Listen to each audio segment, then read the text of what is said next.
Good morning everyone. Today we are going to discuss about chapter 3, pair of linear equation in two variables. So you know very well about what are linear equations. So first of all, इसमें discuss कर लेते हैं some points are there like pair of linear equation in two variables. So first of all, what is the meaning of variable? So variables आप जानते हैं variables क्या होते हैं जो जिनकी values vary करती हैं. Variable means वेरिएबल्स जो क्या करते हैं वेरी कर रहे हैं, जिसकी वैल्यू चेंज होती जाती है कि एक सिचुएशन में अलग है और फिर दूसरा क्वेश्चन दिया उसमें वैल्यू चेंज हो जाएंगी. तो इसको कैसे डिनोट किया जाता है? एक्स वाई जेड इन सबसे वेरिएबल को रिप्रेजेंट किया जाता है. किसी भी इक्वेशन है उसमें अगर एक्स वाई जेड है ये ए बी सी भी हो सकता है. It's all depends on you या डिपेंड्स ऑन क्वेश्चन. ओके, मतलब ये सिंपल सा है कि जिनकी वैल्यूज चेंज होती जाती है वेरी करती है वो क्या है आपके वेरिएबल्स. ओके, नाउ इक्वेशन क्या होता है जिसकी दोनों जो साइड है दोनों साइड जैसे लेफ्ट हैंड साइड होता है और आपका राइट हैंड साइड. तो लेफ्ट हैंड साइड और राइट हैंड साइड अगर इन दोनों के बीच में इक्वल का साइन है that means this is called equation. For example 2x is equals to 2x लिखते हैं तो मतलब ये हो रहा है कि जो दोनों जो वैल्यू होगी वो सेम होगी. इसका मीनिंग ये है कि राइट साइड और जो लेफ्ट साइड में लिखा हुआ है उसके बीच में अगर इक्वल का साइन है दैट मींस दोनों साइड इक्वल होंगे. ठीक है, लाइक अगर 2 इज इक्वल्स टू 2 ये इक्वेशन होता है. अगर किसी को मैं अगर लीनियर इक्वेशन के फॉर्म में लिखूं तो ये क्या हो जाएगा x + 1 इज इक्वल्स टू 0. तो ये आपका लेफ्ट हैंड साइड हो गया, ये आपका राइट हैंड साइड है. तो दोनों के बीच में कंजंक्शन कौन सा है? ये इक्वल का साइन इन दोनों को यहाँ पे एक रिलेशन बता रहा है कि इसके इक्वल में ये है. तो ये हो जाता है आपका इक्वेशन. अब फिर नेक्स्ट है आपका लीनियर. अब लीनियर क्या होता है? लीनियर का मीनिंग क्या है? Linear equation. ये तो इक्वेशन हो गया. अब लीनियर इक्वेशन क्या होगा?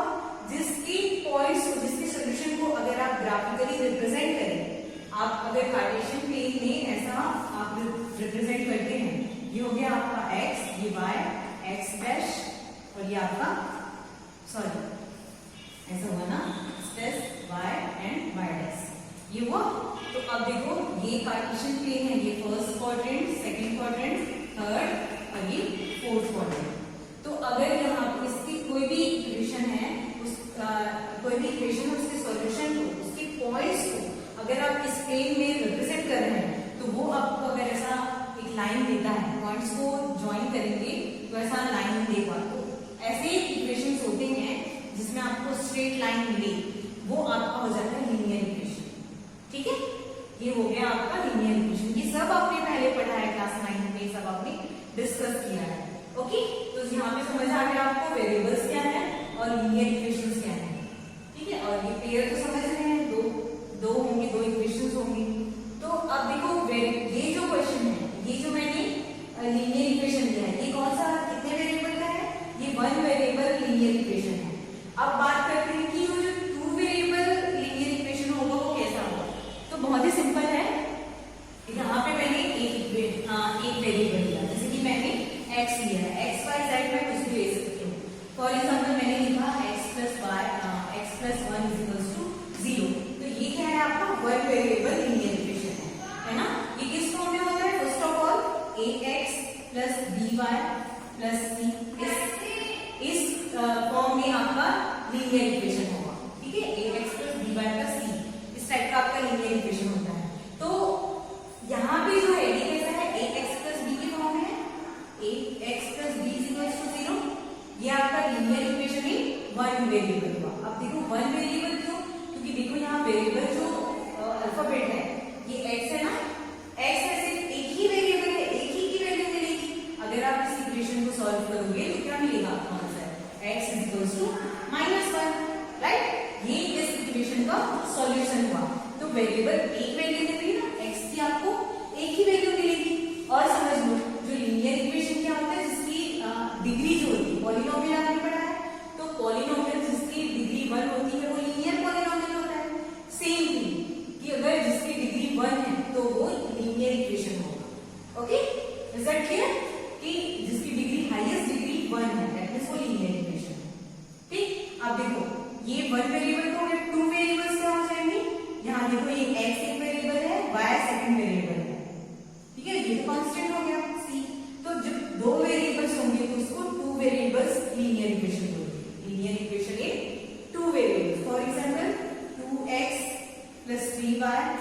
Plus 1 is equals to 0। ये आपका linear equation in two variable है। ठीक है, अब ये तो हो गया, ये इक्वेशन 1 हो गया, फर्स्ट इक्वेशन। अब यहाँ आपको क्या बोल रहा है, पेयर ऑफ लीनियर इक्वेशन बोला है। तो पेयर ऑफ लीनियर इक्वेशन, अब ये इक्वेशन हो गया, फिर सेकंड इक्वेशन लिख लो आप, जैसे 9x plus 3 2y plus 3 is equals to 0। ये आपका सेकंड इक्वेशन हो गया। ठीक है, अब जो भी ऑपरेशन होंगे वो दोनों इक्वेशन में होंगे। मतलब ये जो पूरा चैप्टर है हम इसी पेयर ऑफ लीनियर इक्वेशन पे इसको कैसे ऐड करना है, कैसे सब्ट्रैक्ट करना है, इन सब चीजों के बारे में डिस्कस करेंगे। ठीक है, अब इसमें आपको वैल्यूज फाइंड आउट करनी होगी। तो वैल्यूज कैसे फाइंड आउट करोगे, आप x की वैल्यू फाइंड आउट करोगे और y की वैल्यू फाइंड आउट करोगे। बट कुछ चीजें होती है, कुछ पॉइंट्स होते हैं जिसको आपको ध्यान रखना होता है कि अगर मैंने, अब बात आती है, चलो मैंने यहाँ बोला है कि पेयर ऑफ लीनियर इक्वेशन, तो pair of linear equation in two variable, that means क्या जो वेरिएबल्स होंगे दोनों इक्वेशन में वो क्या वो सेम होंगे। अगर मैं बोलूं कि ये मेरी इक्वेशन है ना, जैसे ये है 2x प्लस 3y प्लस 1, ये हुआ, ये इक्वेशन हो गया। अब जो सेकंड इक्वेशन है, क्या मैं इसको ऐसा लिख सकती हूँ 3x plus 2z plus 1 is equal to 0। तो क्या मैं इसको पेयर ऑफ लीनियर इक्वेशन होगा और क्या मैं इसको यहाँ पे ऑपरेशन परफॉर्म कर पाऊंगी इस पे? तो यहाँ पे इसका आंसर होगा नहीं। यहाँ पे आपको एक चीज ध्यान रखनी है कि जब भी आप देखेंगे, जब भी पेयर ऑफ लीनियर इक्वेशन की बात होगी, तो जो दोनों इक्वेशन है, अगर इसमें फर्स्ट इक्वेशन में x और y है वेरिएबल, तो जो सेकंड इक्वेशन होगा वो भी आपका x और y का होगा। वहां ऐसा नहीं हो जाएगा x है तो z, ये x y है तो यहाँ x z होगा, ऐसे नहीं मिलेंगे आपको। सारा जो इक्वेशन होगा पेयर ऑफ लीनियर इक्वेशन जब आपको मिलेंगे तो यहाँ x और y है, दैट मींस, और एक और इक्वेशन होगा वो भी x y वेरिएबल का होगा। या फिर ऐसा नहीं हो सकता है, ये 2x plus 3z plus 1 is equal to 0। यहाँ पे है 4x plus 2z plus 3 is equal to 0। ये हो सकता है इक्वेशन। ठीक है, यहाँ पे x और z आपका वेरिएबल है। ओके, तो ये ध्यान रखेंगे कि वेरिएबल्स होंगे वो दोनों इक्वेशन में सेम होंगे। x और y है तो सेकंड इक्वेशन में भी x और y होगा, x और z है तो सेकंड इक्वेशन में भी x और z होगा, y और z है तो भी सेकंड इक्वेशन में y z होगा। अब ये जरूरी नहीं है सिर्फ x y z के फॉर्म में, कुछ भी और वेरिएबल्स हो सकते हैं, p q r x u v w x y z तो हो गया, ये सारे वेरिएबल्स हो सकते हैं। ठीक है, अब बात करते हैं और कि आपने क्लास 9 में पढ़ा है कि जब इस इक्वेशन में कुछ चीजों को ऐड या सब्ट्रैक्ट किया जाता है, लाइक अगर कोई सा भी इक्वेशन मैं ले लेती हूँ, चलिए इक्वेशन ले लेते हैं, मैं सिंपल इक्वेशन की बात करती हूँ, लीनियर इक्वेशन 1 वेरिएबल का। तो लीनियर इक्वेशन 1 वेरिएबल है, इसमें अगर दोनों साइड अगर कुछ नंबर्स का एडिशन या सब्ट्रैक्शन करते हैं तो उस इक्वेशन में कोई भी चेंजेस नहीं होंगे। जैसे मैं अगर इसमें 1 ऐड कर दूं और इधर भी मैं अगर 1 ऐड कर दूं तो इस इक्वेशन में कोई भी चेंजेस नहीं होंगे, ये इक्वेशन वैसा का वैसा ही रहेगा, मतलब इनकी वैल्यूज में कोई भी चेंजेस नहीं आते। ठीक है, अगर मैं कुछ सब्ट्रैक्ट करती हूँ इस इक्वेशन में, कुछ मैं सब्ट्रैक्ट करूँ, लाइक अगर मैंने -1 सब्ट्रैक्ट किया तो यहाँ पे मैं ये हो गया -1 कर दूँ तो भी इसमें कोई भी चेंजेस नहीं आएंगे इस इक्वेशन में। ठीक है, वैल्यू सेम आएंगी, मतलब ओवर एंड ऑल मतलब ये है कि आपको x की वैल्यू आप फाइंड आउट करोगे तो इस सिचुएशन में आप +1 ऐड करो या माइनस करो, और ये जरूरी नहीं है कि +1 की ही बात हो, कोई से भी नंबर अगर आप ऐड कर रहे हो बोथ साइड, दोनों साइड में अगर आप ऐड कर रहे हो तो उस इक्वेशन में कोई भी चेंजेस नहीं होंगे, कोई फर्क नहीं पड़ेगा कि आप कौन से नंबर से ऐड या सब्ट्रैक्ट करते हैं। बस ध्यान ये रखना है कि आपको जो भी एडिशन सब्ट्रैक्शन कर रहे हो वो आपको दोनों साइड करना है। ओके, अब बात ये तो हुआ एडिशन और सब्ट्रैक्शन की। और सेकंड कंडीशन होती है कि अगर आप किसी इक्वेशन में डिवाइड कर रहे हो, मल्टीप्लाई या डिवाइड कर रहे हो, लाइक यही है x + 1 इज इक्वल्स टू 0 है, या फिर ले लो इसको 2 ले लो, तो इस 0 ही ले लेते हैं, 0 ले लिए। अब इसमें डिवाइड करते हैं, कोई भी नंबर से डिवाइड करते हैं, लाइक 1/2 से अगर मैं डिवाइड कर दूं, ऐसा ये मैंने डिवाइड कर दिया 1/2 से, मतलब 2 से डिवाइड किया, 1/2 से तो मल्टीप्लाई हुआ, तो 2 से मैंने इस इक्वेशन को डिवाइड कर दिया, तो इसमें इक्वेशन में कोई चेंजेस नहीं आने वाले, दोनों की वैल्यू आपको सेम मिलेगी। मतलब जब इसको सॉल्व करोगे तो x की वैल्यू -1 मिली है तो आपको -1 सॉल्व करो, इसको जब सॉल्व करोगे तो सॉल्व करके देखोगे ना तो x की वैल्यू आपको -1 मिलेगी दोनों केस में, ठीक है। अब आप इसको मल्टीप्लाई भी कर रहे हो, लाइक ये ऐसा इक्वेशन है, इसको आपने 2 से मल्टीप्लाई कर दिया, 2 से ऐसा मल्टीप्लाई तो भी आपको सेम मिलेगा। जैसे ये हो जाएगा 2x + 2 = 0, सॉल्व करो 2x = -2, x = -2/2, आंसर क्या मिला -1 है ना, x की वैल्यू -1 मिली। तो ओवरऑल कहने का क्या मीनिंग है कि किसी भी इक्वेशन में आप मल्टीप्लाई कर रहे हो तो दोनों साइड करोगे, डिवाइड कर रहे हो तो भी आप दोनों साइड करोगे, कोई भी ऑपरेशन कर रहे हो एडिशन सब्ट्रैक्शन मल्टीप्लिकेशन या डिवीजन दोनों साइड करोगे, right hand side and left hand side, और इससे उस इक्वेशन में कोई भी चेंजेस नहीं आने वाले। ओके, तो इन सब चीजों का ध्यान रखना है। तो ये 1 वेरिएबल के था, 1 वेरिएबल के लिए ये था। अब 2 वेरिएबल्स वाले लीनियर इक्वेशन है, उस केस में भी आप यही करेंगे। जैसे 2x + 3y + 2 = 0, तो इसमें भी अगर मैं किसी नंबर से मल्टीप्लाई कर दूं इसको तो भी इस इक्वेशन में कोई भी चेंजेस नहीं आने वाले। जैसे ये दूसरा इक्वेशन है 2x + 3y + 1 = 0, इसको अगर 3 से मल्टीप्लाई करें तो दोनों इक्वेशन को किसी भी नंबर से मल्टीप्लाई करोगे तो कोई भी चेंजेस नहीं आएगा, वो इक्वेशन वैसे का वैसा नहीं है। तो ये कुछ पॉइंट्स होते हैं, ये जनरल इंट्रोडक्शन था जो आपको जानना चाहिए, तो बस मैंने आपको बस रिकॉल कराया है जो आपने प्रीवियस क्लासेस में पढ़ा है। तो ओवरऑल ये पूरा जो डिस्कशन है वो किस पे होने वाला है, pair of linear equation in 2 variable. Okay, now graphical representation. यहाँ पे 2 लीनियर इक्वेशन है, there are 2 linear equation, that is first is 2x + 3y = 9 and 4x + 6y = 18. These are 2 linear equation in 2 variables. यहाँ पे pair of linear equation होगा ना, ये pair है और कितने variables का है, 2 variables का, x एक variable है, second variable is y. Okay, तो x के लिए इस equation के लिए जो first equation है, this one is the first equation and this one is second equation. तो फर्स्ट इक्वेशन के लिए ये टेबल है, यहाँ मैंने क्या किया कि x के बेसिस पे y की वैल्यू फाइंड आउट की, x की वैल्यू मैंने ली पहले, ये मैंने लिया है, देन इसकी वैल्यू फाइंड आउट की। ओके, जैसे कि मैंने यहाँ पे ये x की वैल्यू मैं पुट करी, x की वैल्यू अगर मैं पुट कर लूँ 0 तो मुझे y की वैल्यू मिलेगी 3। इसको मैं यहाँ से अगर इस y की वैल्यू निकालनी है तो मैं इसको इस फॉर्म में रिड्यूस कर दूंगी।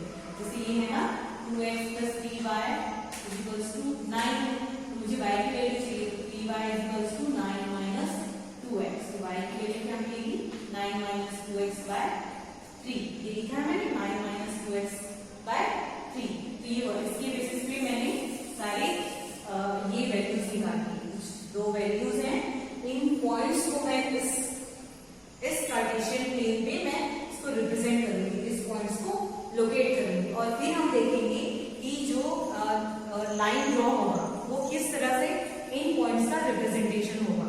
क्या ये लीनियर इक्वेशन है, अगर ये दोनों लीनियर इक्वेशन है तो वो कैसे यहाँ पे कैसे दिखेंगी, उसमें अगर मैं इस प्लेन पे लोकेट करूं तो वो किस तरह से ड्रॉ होंगे वो हम देखेंगे उसमें। ठीक है, तो ये हो गया, ये जो फर्स्ट टेबल है वो किसके लिए, फर्स्ट इक्वेशन के लिए हुआ, इस इक्वेशन के लिए, और ये सेकेंड इक्वेशन के लिए आपका ये टेबल है। सेम यहाँ पे भी मैंने किया, x की यहाँ पे y की वैल्यू फाइंड आउट करेंगे तो y आपको मिल जाएगा 18 - 4x/6। अब फिर y की वैल्यू जब आप पुट करेंगे, अगर हम x की वैल्यू 0 रखें तो आपको 3 मिलेगा, y की वैल्यू और यहाँ 3 रखें तो आपको 1 मिलेगा। ठीक है, इस तरह से अब क्या करना है, इस पॉइंट्स को इस कार्टेशियन प्लेन पे रिप्रेजेंट करेंगे। और तो सबसे पहली बात आती है, ये आपका कार्टेशियन प्लेन है, दैट मींस इसके कोऑर्डिनेट्स कैसे होते हैं। जैसे आपने कोऑर्डिनेट ज्योमेट्री में पढ़ा है कि कार्टेशियन प्लेन में जो पॉइंट्स होते हैं वो x और y पे ऐसे ही लिखा जाता है। ठीक है, जैसे ये अगर 0 और 3 तो यहाँ ये वाला जो ये फर्स्ट पॉइंट होगा वो x एक्सिस पे पॉइंट्स को बताएंगे कि वो 0 है, और ये y ये 3 लिखा है, दैट मींस ये y एक्सिस पे उस पॉइंट को बताता है ना। ये आपने पढ़ा है कि कोऑर्डिनेट ज्योमेट्री में कि ऐसे इसको लोकेट किया जाता है। So let's locate the point, that is x = 0। तो x की वैल्यू जब 0 होगी, 0 ये वाला जो पॉइंट होता है, ये पॉइंट है आपका 0 0, ये 0 0 मतलब इस पॉइंट पे x की वैल्यू भी 0 होती है और y की वैल्यू भी 0 होती है, राइट। अब क्या करना है, x की वैल्यू 0 है तो y की वैल्यू आपको क्या मिलेगी, ये x की वैल्यू 0 है तो y की वैल्यू मुझे 3 मिलेगी, तो ये एक पॉइंट हो गया। तो इस पॉइंट को मैं क्या लिखूंगी, 0 3, ठीक है, 0 3 मतलब 0 हो गया आपका x एक्सिस और ये 3 है, 3 कौन से एक्सिस पे होगा, y एक्सिस पे होगा, तो ये मेरा पॉइंट है, ये हो गया 0 3, इसको मैं थोड़ा ऐसा लिखूं 0 3, ठीक। अब आपका 4.5 है, जब x की वैल्यू 4.5 होगी तो y की वैल्यू 0 होगी, तो y की वैल्यू पहले x की देख लेते हैं, x की वैल्यू 4.5 मतलब x डायरेक्शन में आप पॉइंट्स देखेंगे, तो ये हो जाएगा आपका 4.5, यहाँ पे ये 4 है और 5 है, इसका मेन पॉइंट हो जाएगा 4.5। अब यहाँ y आपको 0, तो इसी प्लेन पे x एक्सिस पे y की वैल्यू 0 होती है, ठीक है। तो ये आपका पॉइंट क्या हो जाएगा, या आपका हो जाएगा x की वैल्यू 4.5 और y कोऑर्डिनेट आपकी 0, 4.5 और 0। ये जो पॉइंट है इसका ये इसके लिए, ठीक है, इसके कोऑर्डिनेट्स हैं, ओके। तो इस इक्वेशन के लिए ये क्या, ये पॉइंट हो गया और ये पॉइंट हो गया। अब देखते हैं इसके लिए देख लेते हैं, जब x की वैल्यू 0 होगी, x की वैल्यू 0 है तो y की वैल्यू क्या, x की वैल्यू 0 है तो y की वैल्यू क्या मिलेगी आपको, 3 मिलेगी अगेन। तो x की वैल्यू 0 तो y की वैल्यू फिर अगेन यहाँ पे एक पॉइंट मिलेगा, 3 मिलेगा। फिर है x की वैल्यू अगर 3 है, x की वैल्यू यहाँ पे 3 है, ये 3 है तो y की वैल्यू आपको क्या मिली है, 1 मिली। तो 1 के लिए क्या, इधर ये x डायरेक्शन हो गया और y डायरेक्शन के लिए ऊपर जाओगे तो y है यहाँ y 1, तो ये यहाँ पे है, ये पॉइंट है, ठीक है। ये पॉइंट आपका क्या बताया, x की वैल्यू क्या है, 3 है, तो ये 3 और y की वैल्यू क्या है, 1, तो 3 1, ये पॉइंट हो गया आपका 3 1। और ये पॉइंट क्या बताया था आपका, 0 3 तो मैंने पहले लिखा ही है, तो 2 पॉइंट्स यहाँ पे लोकेट हो गए, 0 3 0 3, एक पॉइंट यहाँ लोकेट हुआ और एक पॉइंट यहाँ लोकेट हुआ। अब क्या करना है, ये जो पॉइंट्स आए हैं इसके बेसिस पे मैंने यहाँ पॉइंट्स को इस कार्टेशियन प्लेन पे मैंने लोकेट कर दिया। अब इसको ज्वाइन करना है, देखेंगे ज्वाइन करते हैं तो कैसा मिलता है, तो इसका ड्रॉ, ये कैसे ड्रॉ होगा, लेट्स ज्वाइन दिस। ये आपका ये ऐसा हुआ, देन ये ऐसा, ठीक है। मतलब आप ज्वाइन कर रहे हो तो आपको क्या मिला, एक स्ट्रेट लाइन मिल रहा है, ठीक है। अब ये जो लाइन है यही आपका लीनियर इक्वेशन है, लीनियर इक्वेशन के लिए लाइन है, मतलब लाइन जो मिली वो लीनियर मिल रही है ना, मतलब ये जो लाइन है ये है ऐसा, तो ये क्या रिप्रेजेंट किया, दोनों इक्वेशन को बता रहा है, मतलब ये जो है वो क्या हो गया, ये 2x + 3y = 9 और ये 4x + 6y, मैं लिखती हूँ 4x + 6y = 18। मतलब ये जो लाइन तो एक ही दिख रही है लेकिन ये दोनों इक्वेशन को रिप्रेजेंट कर रही है, ठीक है। ये दोनों इक्वेशन के लिए ये एक लाइन बनी, यहाँ पॉइंट्स को मैंने लोकेट किया, देन लाइंस को जो भी पॉइंट्स हैं उनको ज्वाइन किया, तो ये मुझे एक स्ट्रेट लाइन मिला। ये शो कर रहा है कि ये पेयर ऑफ लीनियर इक्वेशन को ये शो कर रहा है, ठीक है। तो इस तरह से इसका ग्राफिकल रिप्रेजेंटेशन है। पहले आपको ये इक्वेशन दिया है, वहां x और y की वैल्यू एक को ले लो और फिर y की वैल्यू फाइंड आउट कर लो, उस पॉइंट्स को फिर उसमें कार्टेशियन प्लेन में लोकेट करना है। पॉइंट्स लोकेट होने के बाद आपको उन लाइंस को ज्वाइन करनी है, तो आपको एक स्ट्रेट लाइन मिलेगी, एक लीनियर लाइन जो कि आपका क्या होगा, लीनियर इक्वेशन को रिप्रेजेंट करेगा, ठीक है। तो इस तरह से इसका ग्राफिकल रिप्रेजेंटेशन है। तो आपको क्वेश्चंस कैसे मिलेंगे, आपको वर्ड फॉर्म में मिलेगा, वर्ड प्रॉब्लम जैसा मिलता है ना, जैसे आपने पहले पढ़ा है प्रीवियस क्लासेस में, वर्ड प्रॉब्लम होंगे, देन उसको x और y के वेरिएबल में आपको इक्वेशन फाइंड आउट करना है, इक्वेशन एल्जेब्रिकली इसको रिप्रेजेंट करना है, उसके बाद आपको ग्राफिकली रिप्रेजेंट करना है, ओके। तो आपका जो एक्सरसाइज 3.1 है वो इसी के बेसिस पे सॉल्व होगी, ओके। I hope